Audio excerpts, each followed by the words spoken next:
أعوذ بالله من الشيطان الرجيم بسم الله الرحمن الرحيم Surah 89, Surah Al-Fajr, The Dawn, Meccan period. Title. The opening word, Al-Fajr, the dawn, constitutes this surah's title. Period of revelation. In the light of its contents, it emerges that this surah was revealed at a time when the persecution of Muslims was well underway. Little wonder, then, that their persecutors, the Meccan unbelievers, are asked to take a lesson from the horrible end of earlier persecutors, such as the Ad, Pharaoh, and the Thamud. Subject matter and themes. The surah affirms emphatically the divine recompense that awaits all in the hereafter, and which was rejected by the unbelieving Meccans. The following arguments are presented in order to bring these themes home. First, an oath is taken with reference to the dawn, the 10 nights, the even and the odd, and the departing night in order to persuade the unbelievers that their rejection of the truth does not hold any water. These 4 phenomena, as explained in the following notes, underscore the regularity and constancy in the present order.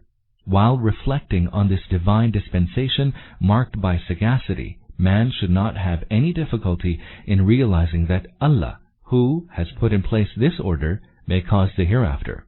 His wisdom demands that man be recompensed for his deeds. Next, attention is drawn to history and the terrible fate of the Ad, Thamud, and Pharaoh, cited here as instances of transgression that courted inevitable punishment. This proves that the present order is not at the mercy of some blind, unthinking forces, nor is chaos or degeneration tolerated.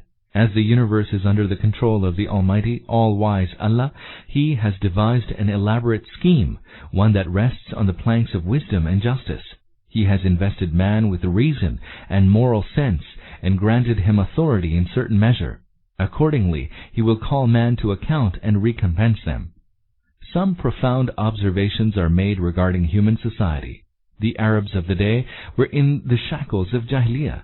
2 aspects of that society are condemned in particular. 1, their materialistic outlook on life, as a result of which they disregarded morals and set their eyes only on worldly gain and glory. They failed to realize that affluence is not a divine reward, nor is poverty a sign of His punishment. Actually, Allah puts man to the test in both states of poverty and wealth. It is ascertained how man acts in adversity and prosperity. 2, their detestable attitude towards orphans. Orphan children used to suffer terribly, and no redress was available to them or to the poor. Usurping orphans and the weak's belongings and inheritance was rampant. Indeed, the Arabs' love of riches was insatiable. This criticism reinforces the need for divine recompense in the hereafter. In conclusion, the phenomenon of divine reckoning is emphasized. Allah will sit in judgment. Only then will the unbelievers see the truth that they presently deny. They will then regret their disbelief, yet it will be of no avail, for all is now too late.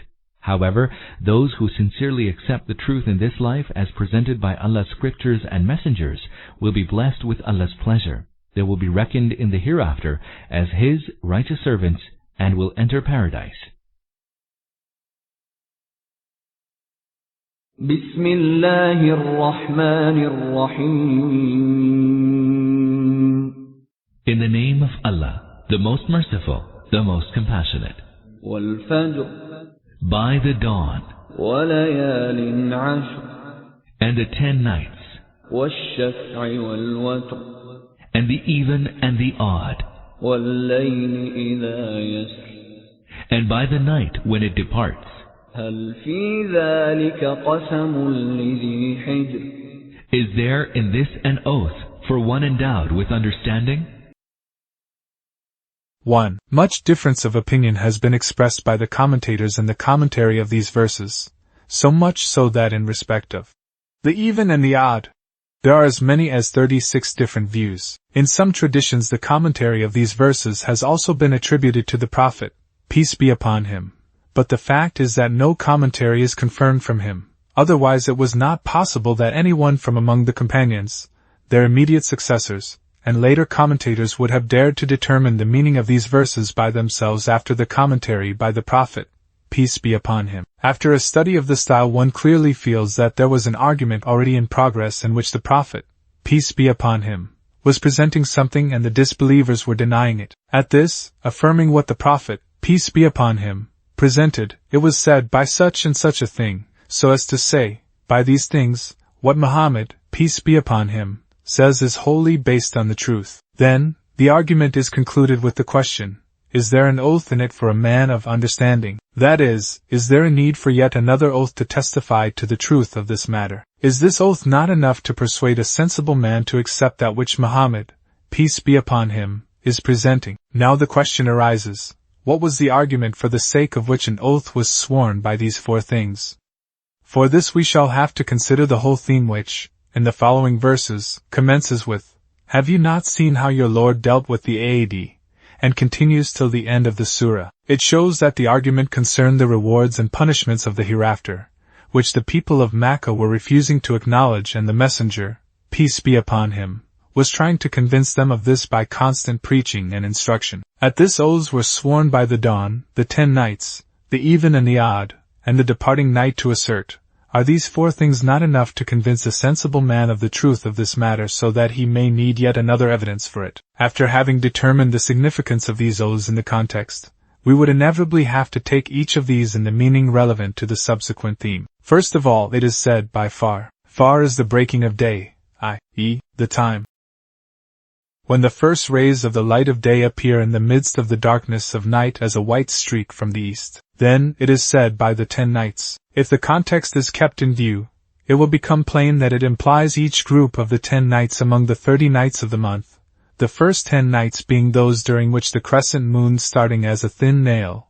goes on waxing every night until its major portion becomes bright. The second group of the 10 nights being those during which the greater part of the night remains illumined by the moon, and the last 10 nights being those during which the moon goes on waning and the nights becoming more and more dark until by the end of the month the whole night becomes absolutely dark. Then, it is said by the even and the odd. Even is the number which is divisible into two equal parts, as 2, 4, 6, 8, and the odd the number which is not so divisible, as L, 3, 5, 7. Generally, it may imply everything in the universe, for things in the universe either exist in pairs or as singles. But since the context here concerns the day and the night, the even and the odd mean the alternation of day and night in the sense that the dates of the month go on changing from the first to the second, and from second to the third, and every change brings with it a new state. Last of all, it is said by the night when it is departing, i.e., when the darkness which had covered the world since sunset may be at the verge of disappearing, and the day be dawning. Now let us consider as a whole the four things an oath by which has been sworn to assert that the news which Muhammad,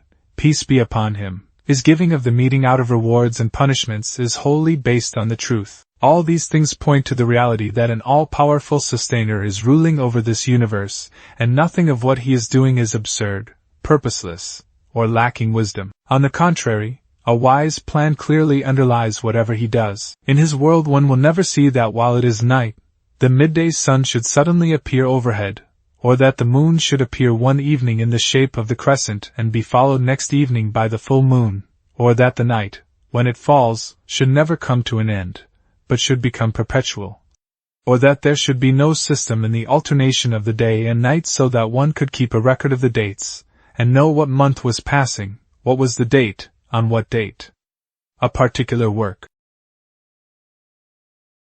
is to begin, and when it is to finish, what are the dates of the summer season, and what of the rainy or winter season. Apart from countless other things of the universe, if man only considers this regularity of the day and night intelligently and seriously, he will find evidence of the truth that this relentless discipline and order has been established by an omnipotent sovereign God. With it are connected countless of the advantages of the creatures whom he has created on the earth. Now, if a person living in the world of such a wise, omnipotent and almighty Creator denies the rewards and punishments of the hereafter, he inevitably commits one of the two errors. Either he is a denier of his powers and thinks that though he has the power to create the universe with such matchless order and discipline, he is powerless to recreate man and mete out rewards and punishments to him, or he denies his wisdom and knowledge and thinks that although he has created man with intellect and powers in the world, yet he will neither ever call him to account as to how he used his intellect and his powers, nor will reward him for his good deeds, nor punish him for his evil deeds. The one who believes in either is foolish in the extreme. 2. أَلَمْ تَرَ كَيْفَ فَعَلَ رَبُّكَ بِعَادٍ Have you not seen how your Lord dealt with Ad? 2. After reasoning out the judgment from the system of day and night, now an argument is being given from man's own history for its being a certainty. The mention of the conduct of a few well-known tribes of history and their ultimate end is meant to point out that the universe is not working under some deaf and blind law of nature, but a wise God is ruling over it, and in the kingdom of that God only one law, which man describes as the law of nature, is not working, but a moral law also is operative, which necessarily calls for retribution and rewards and punishments. The results of the working of the law have been appearing over and over again even in this world, which point out to the people of understanding as to what is the nature of the kingdom of the universe. Any nation which carved out a system of life for itself, heedless of the hereafter and of the rewards and punishments of God, was ultimately corrupted and depraved, and whichever nation followed this way, was eventually visited with the scourge of punishment by the Lord of the universe. This continuous experience of man's own history testifies to two things clearly. 1. That denial of the hereafter has been instrumental in corrupting every nation and sending it ultimately to its doom. Therefore, the hereafter indeed is a reality clashing with which leads, as it has always led, to the same inevitable results. 2. That retribution for deeds will at some time in the future take place in its full and complete form also, for the people who touched the extreme limits of corruption and depravity and were visited with punishment had been preceded by many others who had sown seeds of corruption for centuries and left the world without being visited by any scourge. The justice of God demands that all those people also should be called to account at some time, and they too should suffer for their misdeeds. Argument from history and morals for the hereafter has been given at many places in the Quran, and we have explained it everywhere accordingly. For example, see N.S. 5, 6 of Surah Al-Araf, E.N. 12 of Surah Yunus, E.N.S. 57, 105, 115 of Surah Hud, E.N. 9 of Surah Ibrahim, E.N.S. 66, 86 of Surah An-Naml, E.N. 8 of Surah Arum, E.N. 25 of Surah Saba, E.N.S. 29, 30 of Surah Su'ad, E.N. 80 of Surah Al-Mu'min, E.N.S. 33, 34 of Surah Ad-Dukhan, E.N.S. 27, 28 of Surah Al-Jathiyah, E.N. 17 of Surah Kaf, E.N. 21 of Surah Ad-Dariyat. إِرَمَ ذَاتِ الْعِمَادِ Of Iram, known for their lofty columns.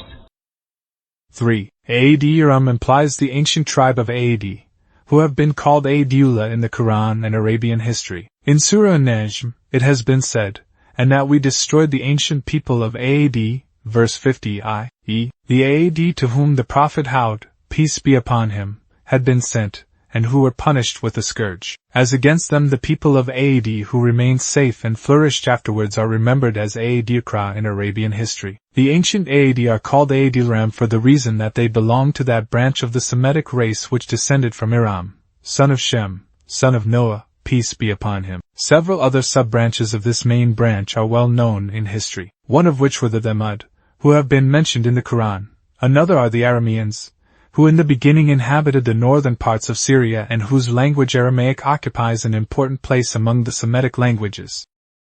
The words Datalimad, of lofty pillars, have been used for the Aad because they built high buildings and the pattern of architecture of erecting edifices on lofty pillars was introduced by them in the world. At another place in the Quran this characteristic has been mentioned in connection with the Prophet Hud, peace be upon him, who said to them, "What, you erect for mere pleasure a monument on every high spot, and build huge castles as if you were immortal." Surah Ash-Shu'ara, ayats 128 to 129.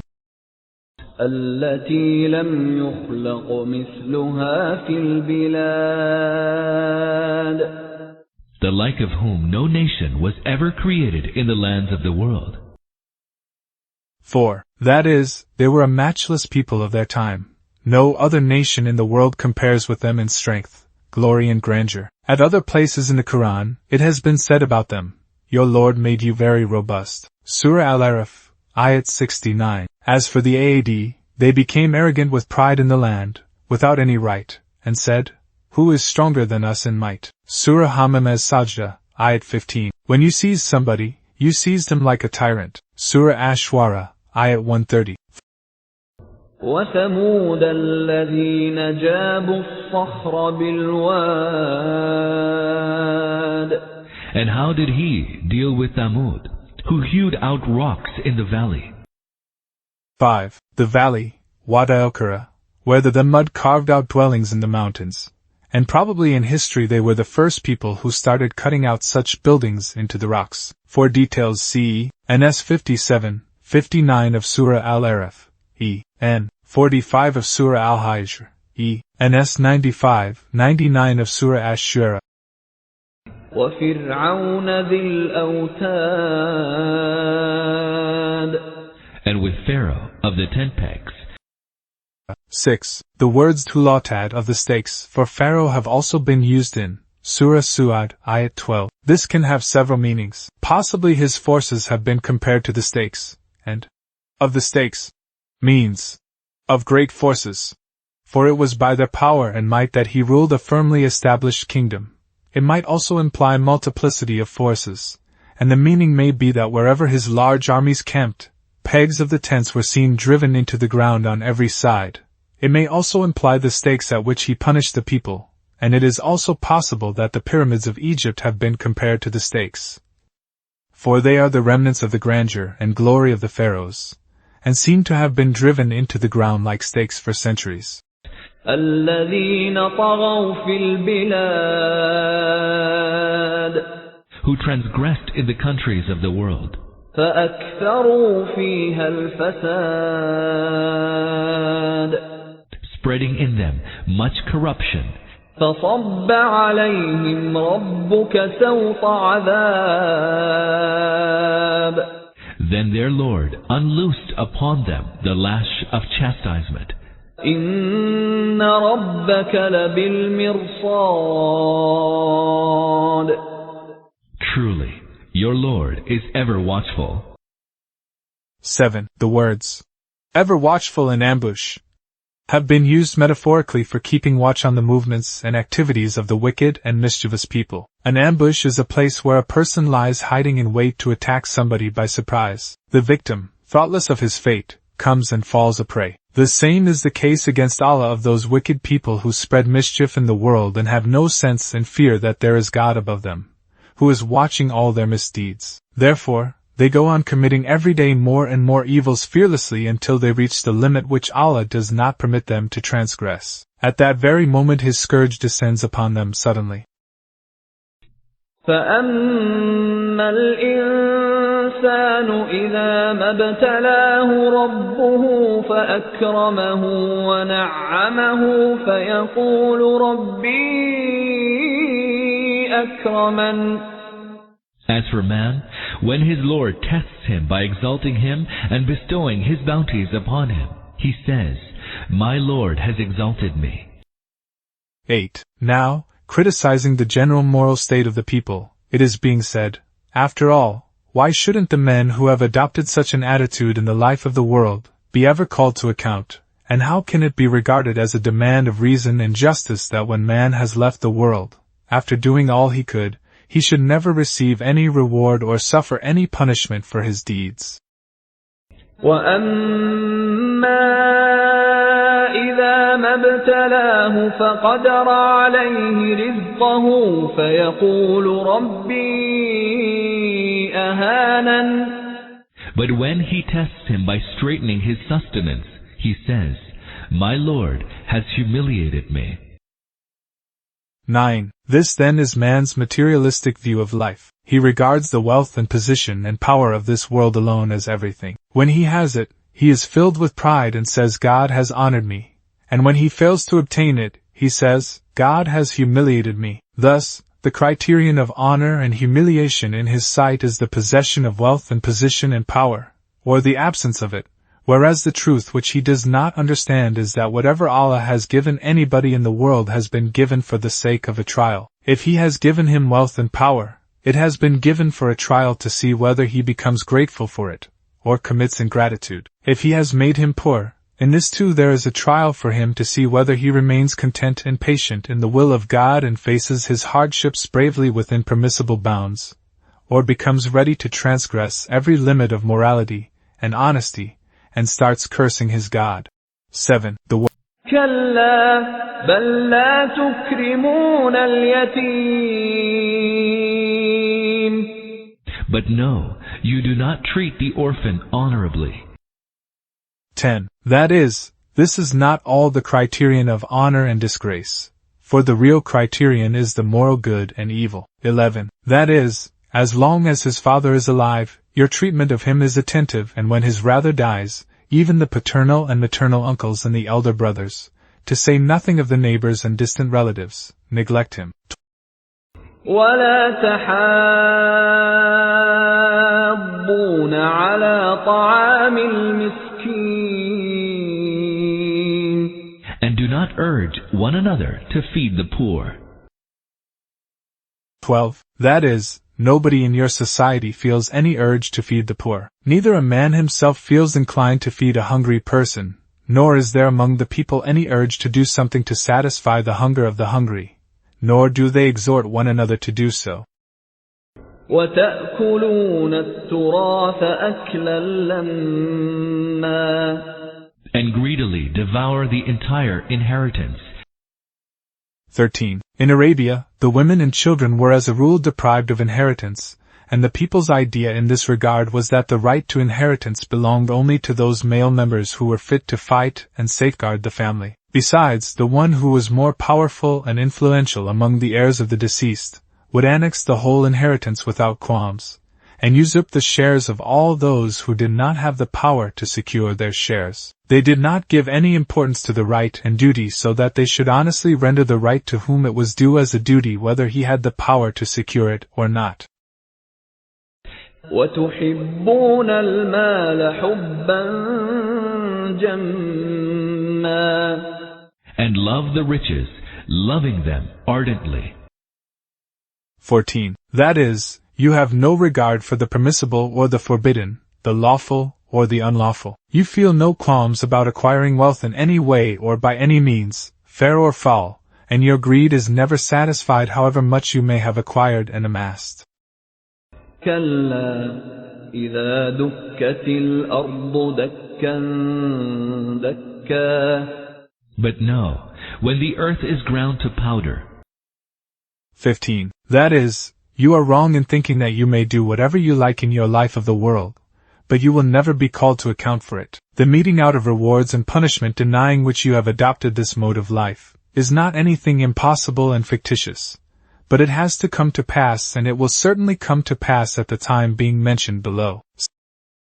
وَجَاءَ رَبُّكَ وَالْمَلَكُ صَفًّا صَفًّا. And when your Lord appears with rows upon rows of angels. 16. Although literally the words Ja'a Rabbuka mean your Lord will come, obviously there cannot be any question of Allah Almighty's moving from one place to another. Therefore, this will inevitably have to be understood as an allegoric expression, which is meant to give an idea that at that time the manifestations of Allah Almighty's power and His majesty and sovereignty will appear fully, as, for example, in the world the arrival of a king in person in the court is more awe-inspiring than the mere array of his forces and chiefs and nobles. 10. وَجِيءَ يَوْمَئِذٍ بِجَهَنَّمَ يَوْمَئِذٍ يَتَذَكَّرُ الْإِنسَانُ وَأَنَّى لَهُ الذِّكْرَى.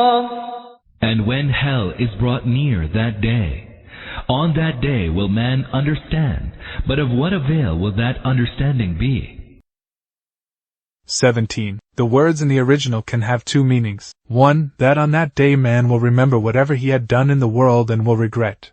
But what will remembrance and regretting avail him then? 2. That on that day man will take heed and accept admonition, he will realize that whatever he had been told by the prophets was true, and he committed a folly when he did not listen to them. But what will taking heed and accepting the admonition and realizing one's errors avail then? يقول يا ليتني قدمت لحياتي. He will say, would that I had sent ahead what would be avail for this life of mine. فيومئذ لا يعذب عذابه أحد. Then on that day, Allah will chastise as none other can chastise. ولا يوثق وثاقه أحد. And Allah will bind as none other can bind. يا أيتها النفس المطمئنة. On the other hand, it will be said, O serene soul. 18. Peaceful and fully satisfied soul. The man who believed in Allah, the One, as his Lord and Sustainer, and adopted the way of life brought by the prophets as his way of life, with full satisfaction of the heart, and without the least doubt about it, who acknowledged as absolute truth whatever creed and command he received from Allah and His Messenger, who withheld himself from whatever he was forbidden by Allah's religion, not unwillingly but with perfect conviction that it was really an evil thing, who offered without sacrifice whatever sacrifice was required to be offered for the sake of the truth, who endured with full peace of mind whatever difficulties, troubles and hardships he met on this way, and who felt no remorse on being deprived of the gains and benefits and pleasures in the world which seemed to accrue to those who followed other ways, but remained fully satisfied that adherence to true faith had safeguarded him against those errors. This very state has been described at another place in the Quran as Shar-Sadr. Surah Al-An'am, Ayat 125. ارجعي إلى ربك راضية مرضية. Return to your Lord well pleased with your blissful destination, well pleasing to your Lord. 19. This he will be told at the time of his death, as well as on the day of resurrection when he will rise from the dead and move towards the plain of assembly, and also on the occasion when he will be presented in the divine court. At every stage he will be assured that he is moving towards the mercy of Allah Almighty. فادخلي في عبادي. So enter among my righteous servants. وادخلي جنتي. And enter my paradise.